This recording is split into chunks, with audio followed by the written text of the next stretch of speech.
4 медала спечелиха българчета на Международната олимпиада по химия в Тайланд. Наистина прекрасни, вълнуващи и вдъхновяващи новини. И дай Боже още такива да има. Но като видя такива новини, винаги се сещам за това колко корумпирана е държавата и как такива блестящи и умни деца, бъдещето им е предречено в чужбина.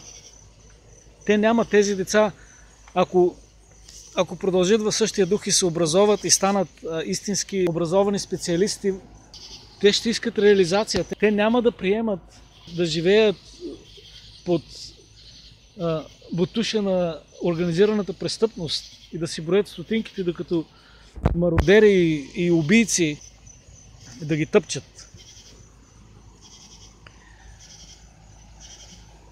Това е тъжната истина. Колкото и даровити деца да има България, докато не се промени положението с корумпираното управление и с корумпираното общество и с корумпираната култура, няма да има напредък за страната и всичките тези деца ще бягат в чужбина.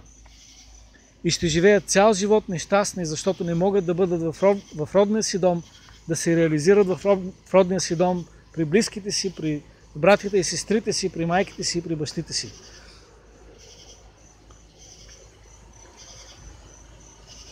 Това е истинската трагедия на България.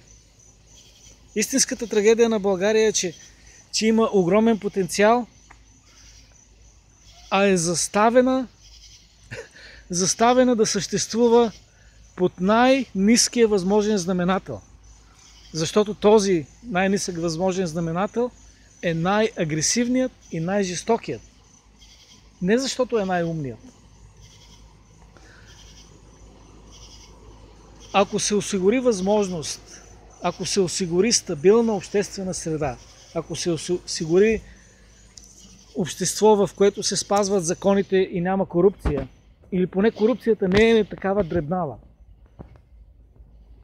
каквато е у нас. Не е такава кокошарска, наистина кокошарска.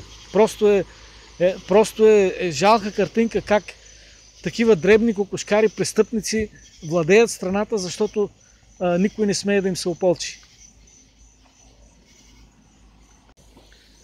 За да престанат новини като тази да бъдат само поводи за тъга вместо за празник.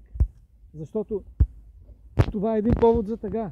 Тези медалисти, тези отличници на България, ако продължава сегашната ситуация, те няма да могат да реализират потенциала си. Те ще бъдат стъпкани и изгонени от страната, както всички хиляди до сега.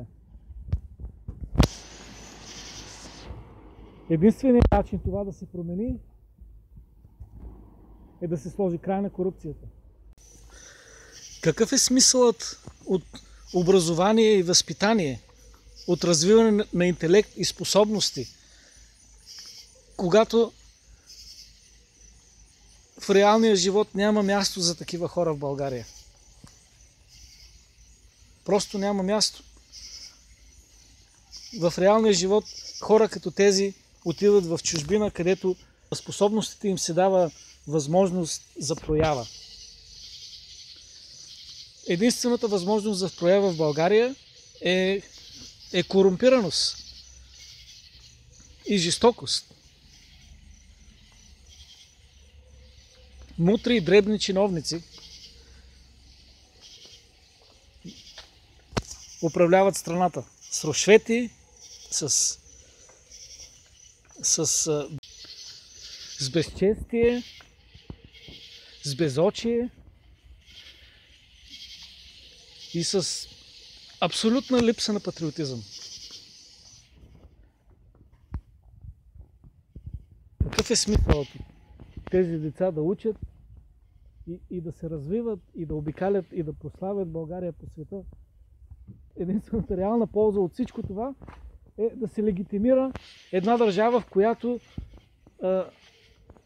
първосигнални кретени са на власт. Заради това, защото са безскрупулни и алчни.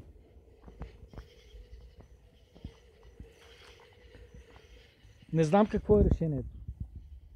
Не знам какво трябва да се направи, за да изчезне тази корумпирана клика от България, за да се късне омагьосания кръг на престъпно управление.